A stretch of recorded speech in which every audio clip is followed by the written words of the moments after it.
Over the next 2 weeks, we're setting off on the adventure of a lifetime. From stunning ridgelines and spectacular gorge hikes to beautiful sunsets and cascading waterfalls, this world-renowned track has it all.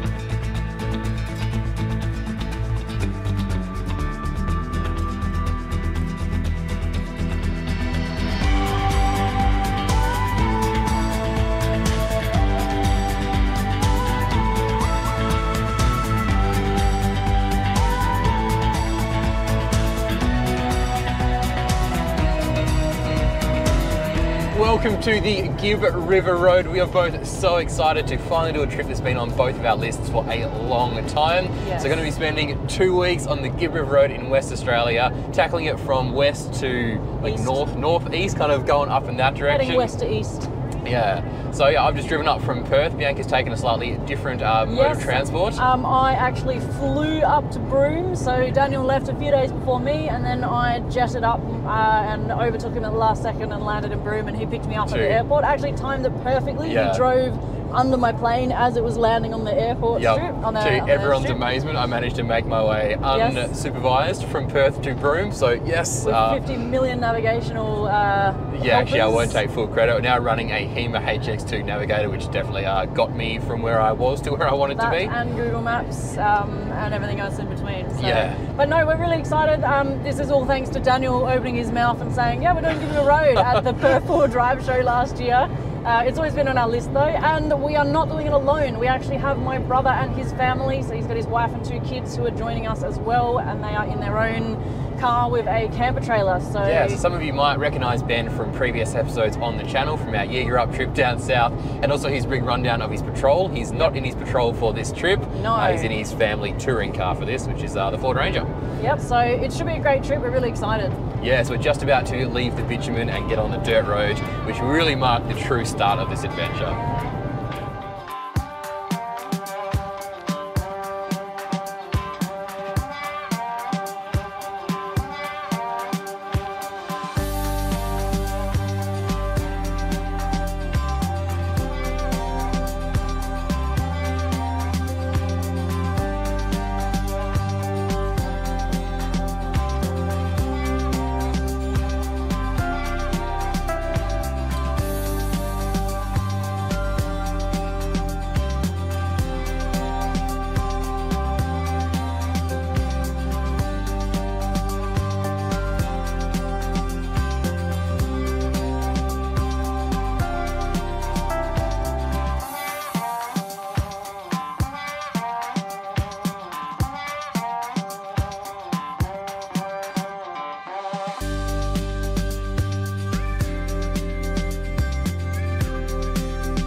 Our first stop along the Gibb River Road was Tunnel Creek, a historic underground passage containing ice-cold water crossings to swim through, and crocodiles.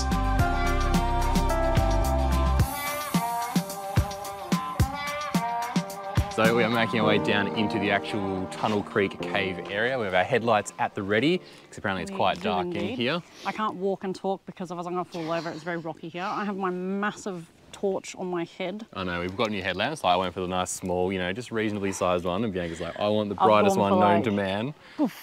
Turn it day into night.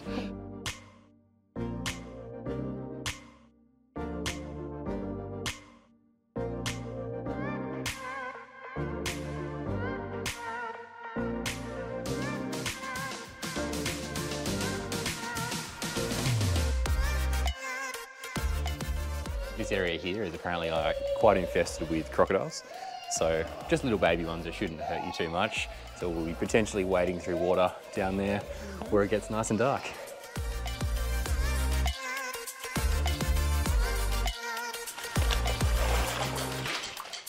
Tunnel Creek is pitch black inside, and with only our headlamps lighting the way, we arrived at our first large water crossing.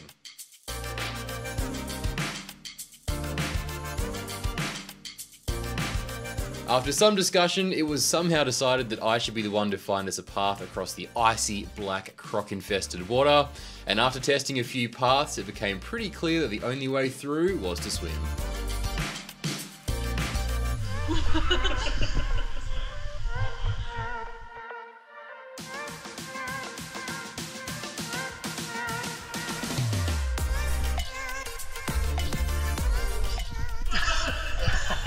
There's a deep spot just there.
So we just completed Tunnel Creek, went all the way through to the end to see the Aboriginal art at the very far end of the tunnel. Involved a very cold swim to get through and see the end. It was very, very fresh. It was also really scary. We took about 10-15 minutes just trying to convince ourselves to actually go through. We're trying to find a bit that was shallow, but no such luck. Daniel was our test guinea pig there because he's the tallest. So yeah, but no, and I was nervous about crocs. We didn't see any. So lots of little yabbies and fish. Actually a bit disappointed about not seeing any crocs. I was hoping to see our first in the wild crocodile, even if they're only yay big. But still quite a nice little walk through anyway. Freezing cold in that water. Oh, very Carragini-esque. But now we're on to finding camp for the night. As the sun set over an incredible first day along the Gibb, we pulled in to set up camp and settle in for the night.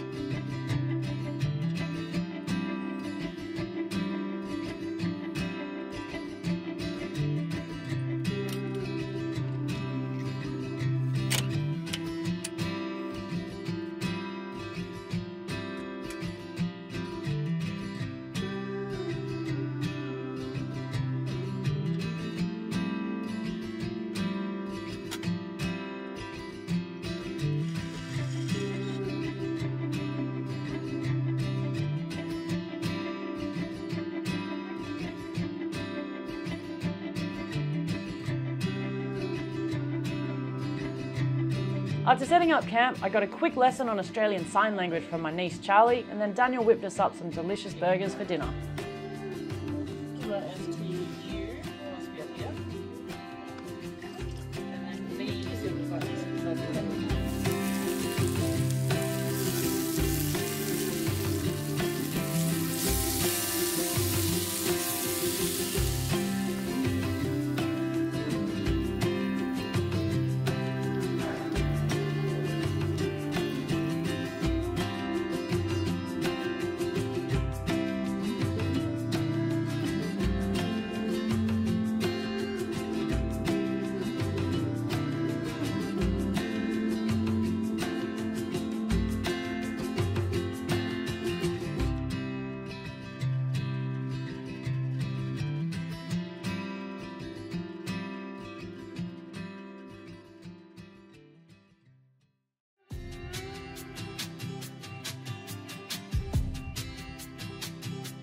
So day 2 on the Gibb River Road, and we're in for a bit of a dust today, we reckon. So before I left, I bought a couple of these little snorkel pre-filter things that you put over the head of your snorkel just to catch a bit of that dust before it enters your factory airbox to hopefully prolong the life of that factory air filter. So I've never actually used one of these properly before, but they do come with a small sachet of oil. The idea is you tear the top half of this bag off, kind of fluff your snorkel pre-filter a bit, add this liquid so that essentially helps in collecting the dust. So you're going to give that a go and see how effective it is.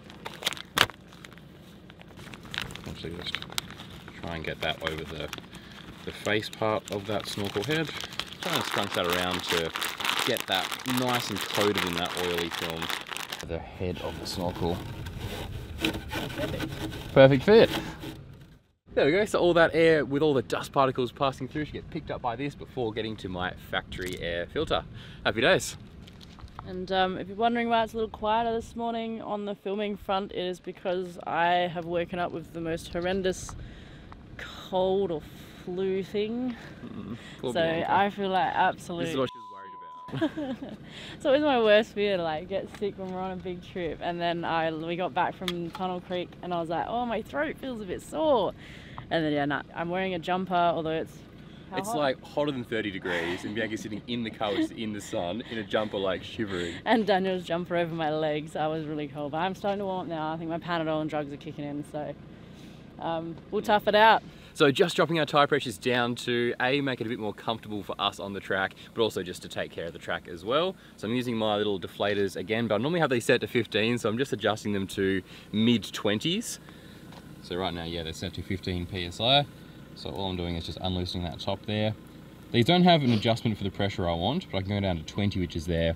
I'm just going an extra crank so the 15 lines up with the 20, which I'm guessing is probably going to be around 22 to 23 PSI, but once I chuck these on, get the tyres down, I will then check them to see exactly what pressure they're set to, and we can adjust them if need be.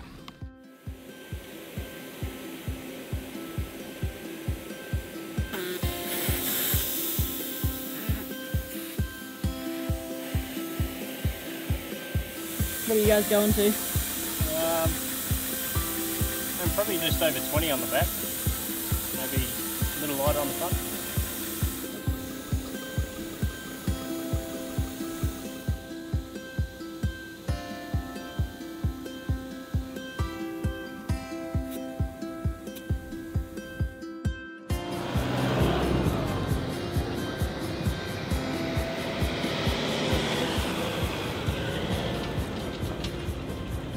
We have packed up for the morning. I am still feeling like rubbish, but a little bit better. So Your meds are starting to kick in. My medication, yeah. I took some Panadol and some anti-inflammatories, and hopefully that will set me okay for the day. But we are actually planning to take it a little easier today because we were going to go do Bell's Gorge, hike that this afternoon. But one is that it's quite hot. It's already 30 degrees-ish, and it's just going to get warmer. It's only like not even 10 AM yet. Yeah.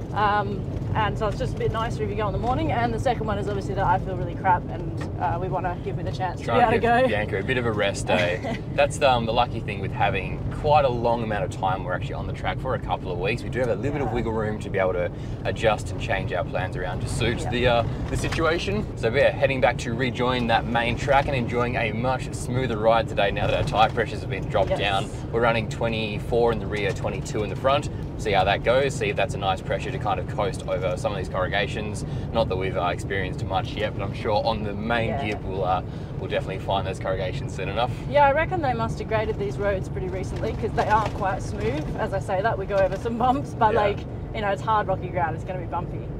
But and the D-Max is pretty heavy right now, and that does help with comfort as well. It's really putting, especially on the leaf springs in the rear, more weight, generally speaking, equals more comfort. And we've got quite a lot of weight. We've bought 100 litres of water, got 133 litres of diesel. We are actually pretty much right on our GVM, aren't we? Yeah, so very thankful to have that GVM upgrade. Without that, would be illegal right now. We'll not be able to be on this journey we are right now, or at least we would have packed a lot lighter. We are still under GVM, but not by a lot. Not by a lot. Probably about 100 kilos leeway there. Yeah. But as we said, like that's what we've built this car to do, and at the moment it is the most packed it'll ever be. So even when we do our trip around Australia next year, we've changed the terminology to when now rather than if. We have. We're pretty much decided now. Anyway, when we do that, we shouldn't be any heavier than we are now. This is sort of the heaviest we get. Yeah.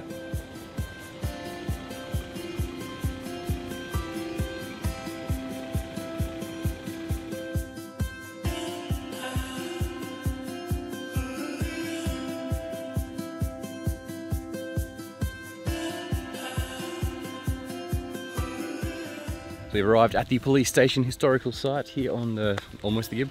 Yeah, almost the Gibb. So apparently it's police station ruins, and if you spin the camera around, you can see.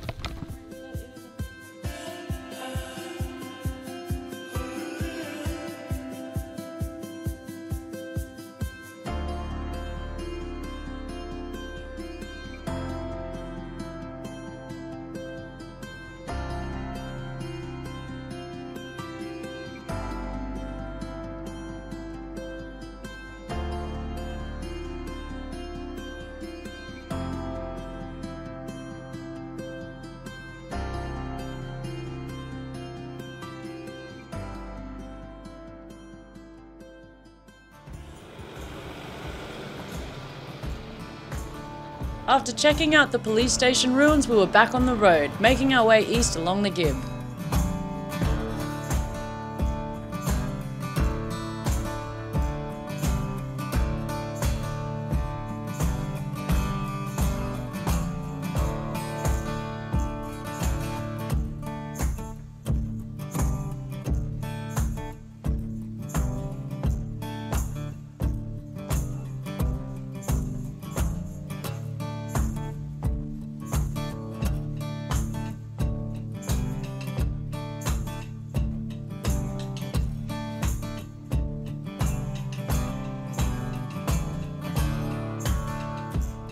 So we are currently passing past a rock formation that supposedly looks like Queen Victoria's head.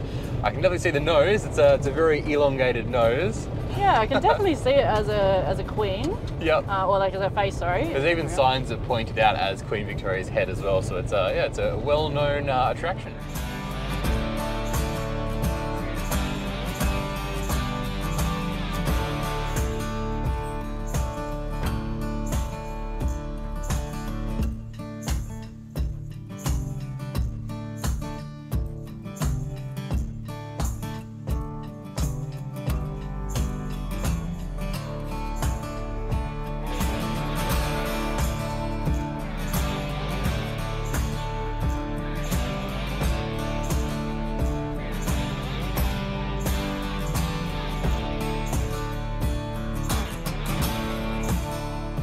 So I'm trying to film with the zoom lens because I can't be bothered changing it.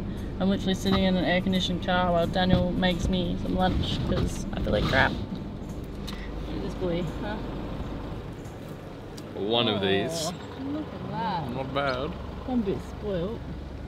Must admit, he's doing a good job of looking after me. It's bloody warm. It's 33 degrees.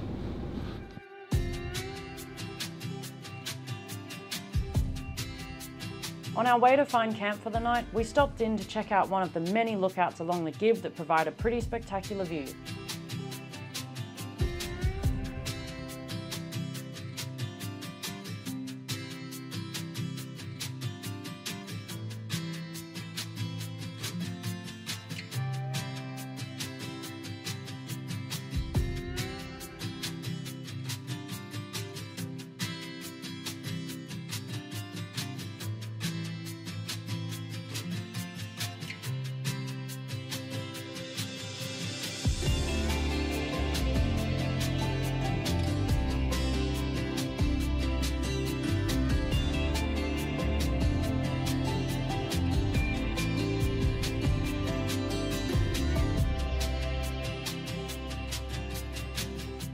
So we found a really nice spot to camp for tonight. Bit of a relaxing day today with Bianca feeling a little bit under the weather. Yeah, just a little bit. Yeah, so this is a beautiful spot right down by a bit of a creek that's down here. We're not too sure what the croc situation is, but fingers crossed they don't come crawling out from that creek and eat us. I did go and put my little toes in and I've still got 10 toes. They can't be that bad is what I'm saying. But no, it's really beautiful. I don't know what this creek is called. It's just a random little offshoot we found on the track, and yeah, it's stunning, really nice and shady and beautiful, lots of birds. Not too dusty because we're essentially camping on a bit of a creek bed from when, obviously, during the wetter seasons when this is all much more covered in water. But still enough water that there is a running creek, so really beautiful, and you can just listen to the water. So we're actually going to set up the tent now because I'm feeling really, really lousy and want to have a bit of a lay down and a bit of a rest. So you go relax. I'm going to set the tent up, you can chill out, and we're just going to enjoy the rest of the arvo around here pretty much. A bit of a quiet day, but what's better when you're on holiday?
So we just had a nice relaxing afternoon here at camp.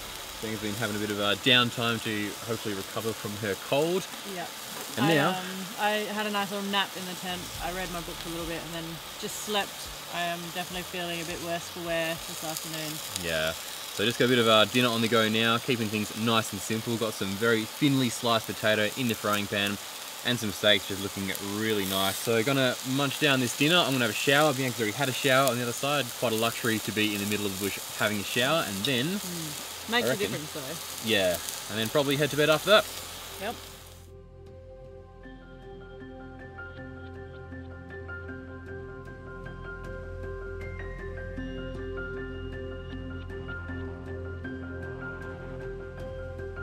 Good morning, it is another day along the Gibb River Road, heating up again pretty early this morning, but we're up and ready to hit the road. Yeah, we're trying to get an earlier start to today so that we can hopefully get to Bell's Gorge and have a walk through before it gets too hot. I do believe you can swim there as well, so hopefully you can.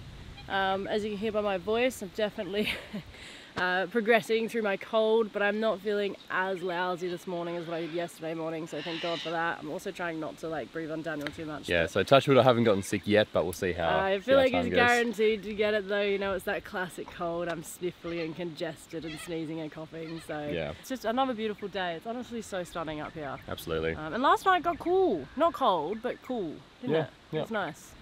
Yep. Anyway, so we've just packed up. I'm ready to hit the road almost. Yeah, sounds good. So one slightly annoying thing about this current setup is to put our ladder away and my chair, I've kind of got them strapped to the rear wall, which means everything in front, which is normally more stuff than you can see right here, has to come out of the way to be able to put the ladder and my chair at the rear section. So I've just been taking this stuff out and just dumping it on the trundle drawer at the rear to try and keep it off the dirty ground.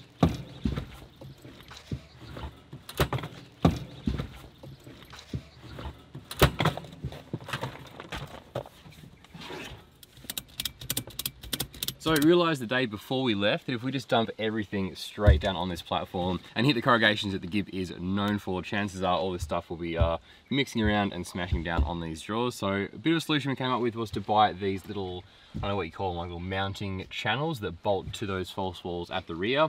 These things are pretty cool. You can kind of adjust where you want to put those anchor points. So for the stuff at the rear, I just put one in the middle here, one at the top, one at the bottom there, and I've just run a strap between them to essentially just try and keep this stuff here anchored to that rear wall. It's not super tight, it's just enough to kind of hold it in place. That way we can put our softer items on the front here and hopefully not get any damage done to these drawers. After packing up and getting on the road, we set off to check out Bell Gorge.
What is going on in here? Nothing. What do you call these? Guys, nobody, Daniel doesn't like my socks. These are gloves for your feet. Socks aren't supposed to have toe grips. These, in my opinion, are the best socks you'll ever get for hiking because your little toes are now covered and you don't get any blisters in between them or around them. Honestly, they're so comfortable. And I got one pair and I can't go back, so Now I've got my socks, and Daniel has a pair as well. But Bianca made me buy a pair for myself as well. I'm still not convinced, and I'm not actually wearing them today, but no, and you who know knows? what? He'd finished packing, and I checked his sock drawer at home, and they were still sitting there. I was like, "Are you not taking your socks?" And he was like, "Fine, he takes them."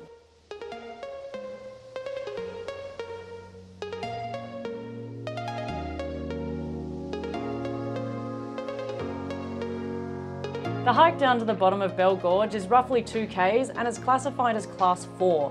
However, that being said, the first half of the trail to the top of the falls is definitely a lot easier than the second half.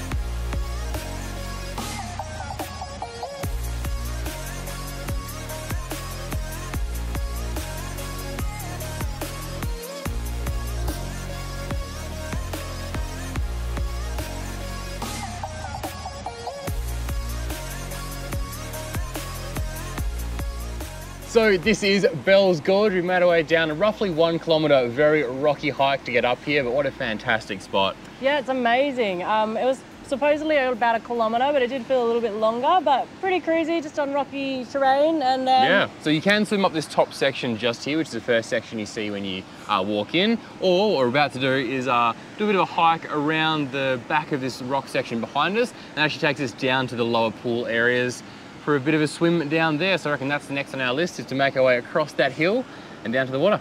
Definitely. I am very keen to see this one and have a swim. It's quite warm. It's warm, already warming up. Let's go. It's gonna be fun.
So we've just gone for a little kind of swim down the opposite end from the waterfall at Bell's Gorge and found a pretty nice spot as per a recommendation from a friendly person we met earlier on in the day. Yeah, just a nice friendly tourist who's also here, and yeah, she said, you know, swim down between and there's a nice big flat rock, climb up that on the right and you'll be able to look back up and you can see around the gorge and you can see around the corner. And so quiet, like we're the only ones here on this particular section. Check out that view, little waterfalls down there and the water just continues around the bend there. I think it's trying to stay out of the shot.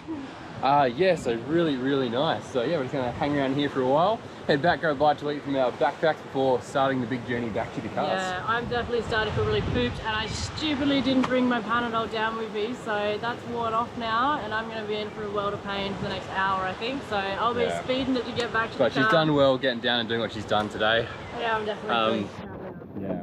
But if you do come to Bell's Gorge, make sure when you get to the water, turn right, go for a swim down. Really nice down this, this section. Beautiful. And even though it's not like too crazy busy, there's definitely a lot of people around, but it still feels quite empty. It's really nice. Yeah, Very and good. The water from the waterfalls is super warm. Yeah. Fun fact. Yep, no, beautiful. Anyway, I reckon we should enjoy this and then start the horror journey back up. Sounds good.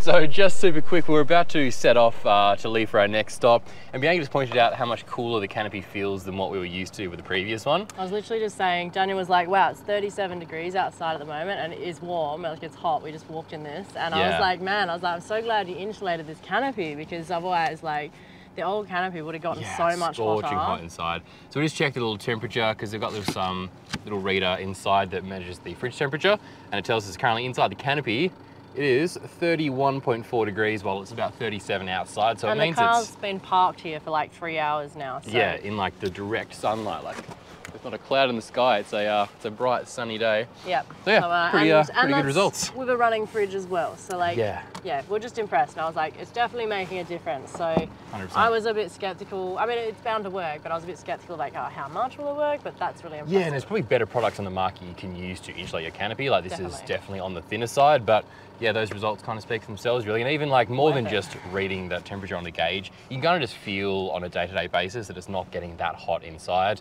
And when you've got like a fridge full of food and, you know, bits and pieces in here you don't want heating up that much, it makes a massive difference. Yeah, for sure. And especially like, as Daniel said, when we're doing it day on day, it usually accumulates because it's not really cooling down that much at night.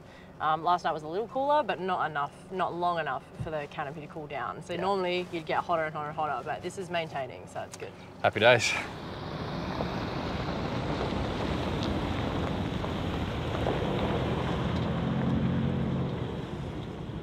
So as you can hear from my voice, I'm definitely feeling a little worse for wear after that walk, but I was just explaining to Daniel because we were like talking about can you actually sweat off you know, people say, oh, you sweat a cold out, you know? Like, okay, so we're talking about the theories of how, like, strategies of getting rid of a cold when you're starting to feel sick, and there's a lot of them out there, like, sweating out a cold or like drinking tons of alcohol to kill the germs. And I was saying, I went on this bit of a nerd rant, and I was saying, like, alcohol doesn't kill, like, alcohol can't help, in my mind, because when you get sick, your body's making a whole bunch of antibodies and other things to help like fight off the pathogens. And a pathogen is the bacteria or virus that just come in. It's like it's a non-self thing. It's a the enemy. A non-self cell. The enemy. So basically, it's like it's like an imposter cell in your body, and your body tries to destroy it.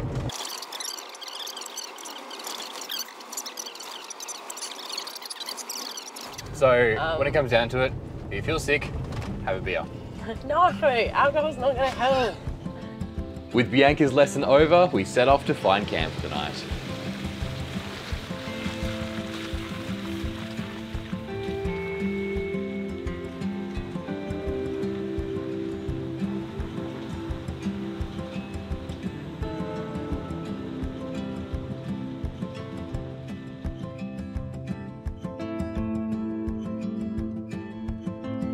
On our way, we stopped in at the Kimberey community store as it's one of the few places to refuel along the Gibb.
So for dinner tonight, keeping things nice and simple because they're all pretty tired from that strenuous gorge hike. We did, as we mentioned before, bring a freezer for this trip. And before we came, Bianca did a big cook up and made us tons of like frozen meals. So we're thinking casserole might be on the menu for dinner tonight. Freezer is on -20, so that's lovely. Although we should have probably gotten these out a bit earlier on in the day. Hopefully we can still thaw them out in time. We did mean to, we just forgot. We have a lot of things in this freezer. That's right. Look at that. Rock solid casserole. So I might leave this in the sun to thaw out, and that's going to be our dinner.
Join us next week where we check out the best gorges the Gibb has to offer.